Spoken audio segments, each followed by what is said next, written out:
Hello YouTube, it is August 13th, 2019.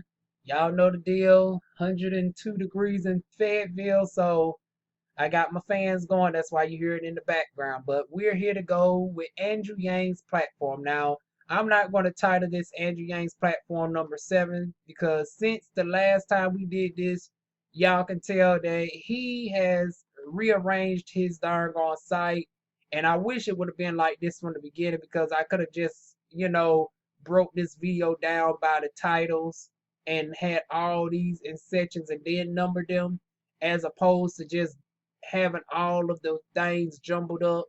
But we've already done 6 parts, so now I got the gist for this new website development. Organization that he's done a did. Because as y'all can tell, we went over stuff like lower the voting age to 16. But I don't think we went over local journalism fund. And the way I done it the last time was we went all the way down the line, but he done jumbled up everything. So now I got to search to everything. So we eventually get to that, but right now we're going to get the easiest part out of the way, which is his miscellaneous bills. So let's go ahead and get into it. So this is all the extra stuff that he just decided to add in for fluffery. Hence why he called it miscellaneous fun. So we already discussed the freedom dividend. I will put all the links to the previous, Andrew Yang videos down in the description box below so y'all can go and search that out. In the description box, everything is time stamped so you'll know which policies I've already gone over. I took the time to timestamp all the videos for y'all convenience. So this one we're going to get into.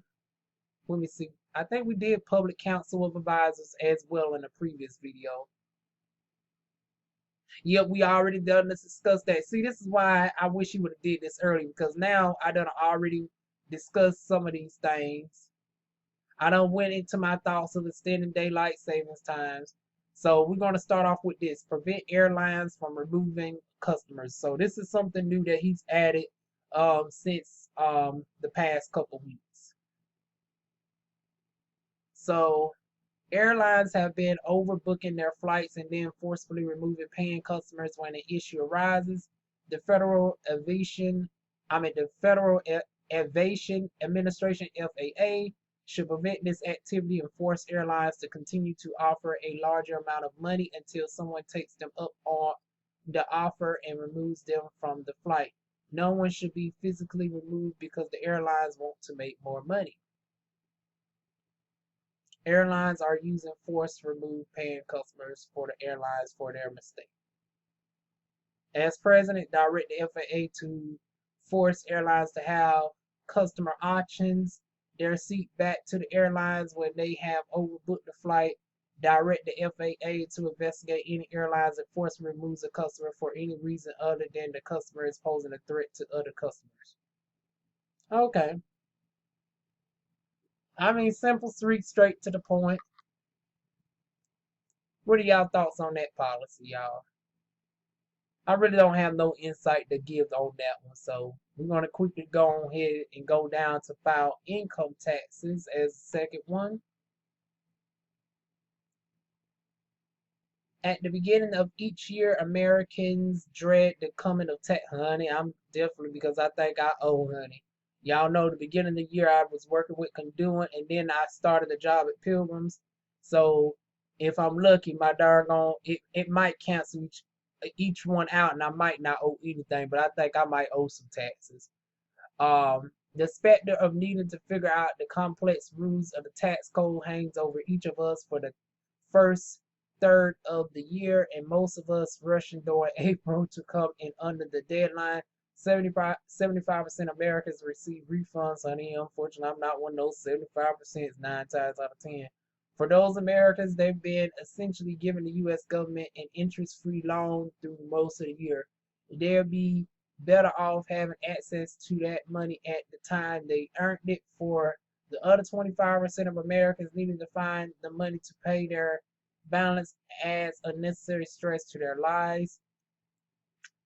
Then it goes on to say after taxes are filed, many Americans then spend weeks dreading an audit, hoping that the IRS doesn't randomly select him. That process itself can add costs to the tax process, as most people don't have the required expertise to deal with the IRS auditors. This doesn't have to be the case. The IRS has almost all the information they need to calculate your taxes within a fair degree of accuracy. They can do this automatically, guarantee you hold on to more of your money throughout the year and will never need to spend money on expensive tax preparation services or audit protection insurance. Okay, I'm starting to like where this is going, Mr. Yang. Come on through with the finances. Come on, Yang. Talk some good darn on finances does with your agent. Okay, let me start with the stereotype book. Problems to be solved. Preparing your taxes is a difficult process that requires hours of time, expensive software, or paid specialists. Going through an audit, stressful and expensive, and if you did anything wrong, is most likely unintentional. So as president, he plans on instructing the IRS to implement a system whereby any American can opt into a program to have their taxes filed automatically. Come on through. Yes, I'm here for it. Instruct the IRS to coordinate with the Treasury to prepare a report on federal spending and send each taxpayer a rundown of the actual amount. Increase the budget of the IRS by 50% to $16.2 billion and modernize it with the latest technology. Money spent on the IRS will almost certainly pay for itself many times over via better tax compliances and less wasted time of citizens. Running the country like a business means both taking care of constituents and collecting revenue as seamlessly and efficiently as possible. Honey, is there any complaints? I wait. Now, Andrew Yang, this is about to by far amount the best doggone unique point that you brought up out of all the candidates. Now, come on now. See, Andrew Yang's been listening.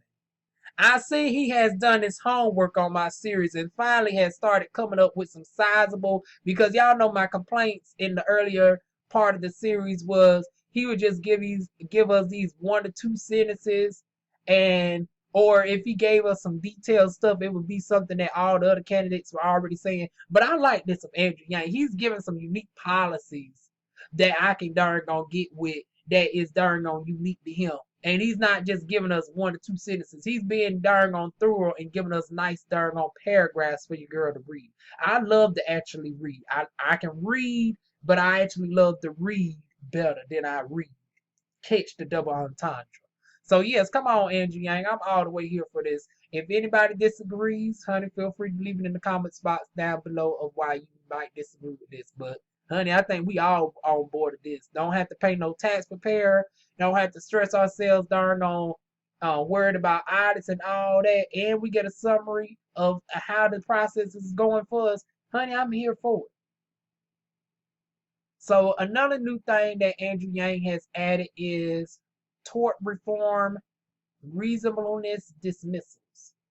Now, I don't know if it's necessarily new or if it was on the side that we didn't get to, but these are all, when I say new, it's the ones that we didn't discuss in Andrew Yang's platforms 1 through 6. So, 1 through 6 for my people that parlez-vous français. So, let's go ahead to tort reform, reasonableness, and dismissals. So, our civil litigation system influences our behavior in ways big and small because people are afraid they might be sued. Sometimes the mere idea of fighting a lawsuit is enough to terrify anyone from taking an action that might be socially desirable. Example, helping out a stranger in need. And we shouldn't have a legal system that discourages them. Justice always requires judgment, but we too often strip that from our judges. Nowhere is this more apparent than the ability of spurious lawsuits to make it to trial.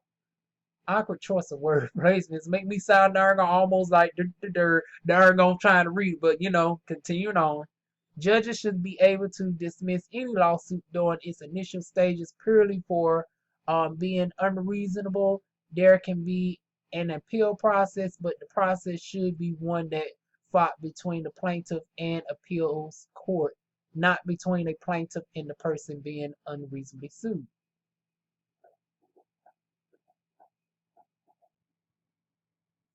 Okay, y'all, I'm back. It's been an hour between the last time I spoke because, once again, if y'all ain't familiar with the personal life that goes on outside of the politic talk, look at my personal videos, and y'all can get a gist of why I'm irritated right now. When I tell you I'm so over them mother truckers.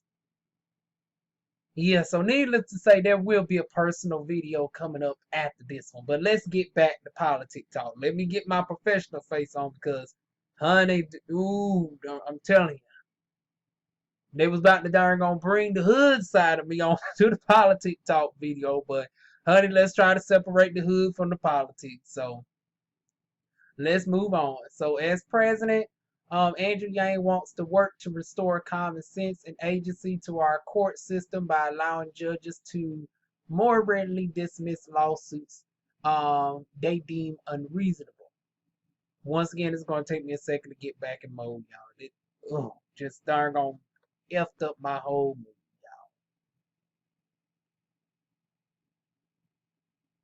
So we done went over data as a property right. The penny makes no. The fact that you want to get rid of the penny don't make any sense. Darn on Andrew Yang. Support for the arts. We already went over that. Making taxes fun. How is that different from? Okay, let's see how he's going to plan on making taxes fun. Currently paying taxes is a slog. Instead, let's make it a celebration. Revenue Day, the day taxes are due, should be a federal holiday. That day should feature celebrations. Okay. Each American should be able to direct 1% of their taxes to a specific project during Revenue Day. These projects will be highlighted, showing what exactly America's money was able to accomplish during the previous year. Initial profiles of the next year's projects will also be announced so people can get excited for it. Yeah, this really is random because I don't think nobody was. It's like, okay, people donate all the time. Okay, I don't got nothing to say with this one. Andrew Yang, I'm trying to get back in the politic mood. I was already thrown off my game with this darn on ratchetness that I deal with in personal life. Now you just gone and threw off a rat. Now we was doing so good, Andrew. Now you done really threw me off with that policy, honey. But moving on, honey.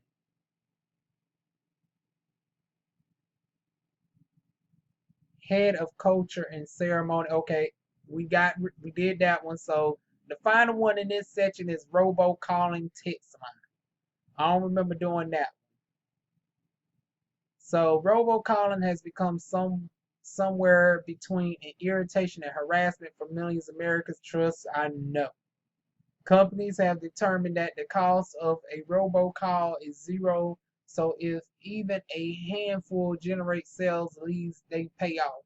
This has led to many of us turning out our phones and regarding people reaching out to us with suspicion as we pick up to hear an automatic voice picture pitching us something we don't need, or even worse, the ones that sound almost human. Now they got them programmed where they sound human, but then they trip up and say the same thing over and over again when they come up with a southerner like me on the phone. But every now and again, they trick me up for a good minute or two. And those are the ones I really can't stand. Our attention is valuable, and companies that occupy it should be improving our lives. If they are simply wasting our time, there needs to be some disincentive or deterrent. As president, I will initiate a robocall and text line. If you receive a robocall that you feel was a waste of your time, simply forward the number that called you to our robocall investigations line 1-800-ROBOCALL. The FCC will follow up with the company that called you. If the FCC receives numerous complaints about a particular company, they will issue significant fines. This will quickly discourage companies from adopting marketing tactics that customers find unpleasant or unwelcoming. Um, Problem with that is, I think they already tried just push similar legislation in through the current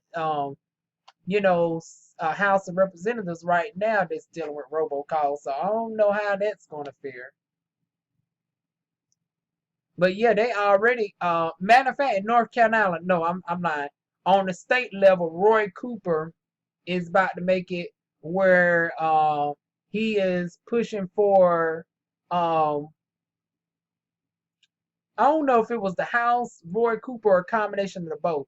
But I know on our state level in the current House of Representatives, they're pushing legislation where we the people will be able to get features added on to our phone lines at no extra cost that can actually deny robocalls altogether.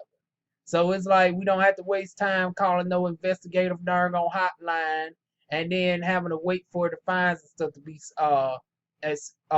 occur to them for them to deter. It's like no, just give us the option and ignore the call altogether. Give us the option to automatically darn gonna take out robocalls if we so choose. So I'm more for that route that's already going through the House of Representatives as we speak, as opposed to what Andrew Yang is proposing. So he's a little bit late on this issue. They already doing that now. And that wraps it up, y'all. That's everything in a nutshell. Like I said, all the other ones we already done went over in Andrew Yang's policies 1 through 6, or in Le Francais 1 through 6. So y'all go ahead and look at those those 6 policy videos down in the description box below. Like this video if it was helpful to you, and subscribe, and I will see y'all soon with more videos. Mwah.